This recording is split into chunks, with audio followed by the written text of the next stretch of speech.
Ernie Pyle never forgot the small town he grew up in, Dana, Indiana. The Pulitzer Prize-winning correspondent reached millions of readers during World War II. Pyle's well-crafted columns described soldiers fighting in distant North Africa, Europe, and Asia. But Pyle often returned to Dana to see family and friends. Today, the town's Ernie Pyle World War II Museum remembers Ernie through displays, tours, and special events. It also shows visitors what rural farm life was like in the early 1900s. Since they were in a small farming town and they were kind of in the country, I didn't understand that they wouldn't have bathrooms and they wouldn't have kind of the stuff that we have or any electricity, and that kind of surprised me. Guide Joanie Rumple takes visitors through the home Pyle was born in, telling them how the Pyle family survived winters with little heat, nestling under the cover of homemade quilts. Corn cobs soaked in oil powered the kitchen stove, and Mrs. Pyle herself powered the clothes washer. Can't imagine for them. Made her own soap. This is lye soap, and it's not fragrant. It doesn't smell any particular way, but it did clean the clothes like they. She was an excellent baker who, like all farm wives, made everything from scratch. When Father Will and young Ernie came in from the fields for lunch, Mrs. Pyle served them the largest meal of the day in the main room. Farmers often took a short siesta in the corner bed before going back out. Right?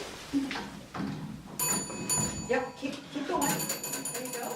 The IU journalism students who study Pyle's extensive reporting career enjoy going to the museum. It makes it easier to relate to his writings, how he was maybe thinking, to kind of get inside his mind.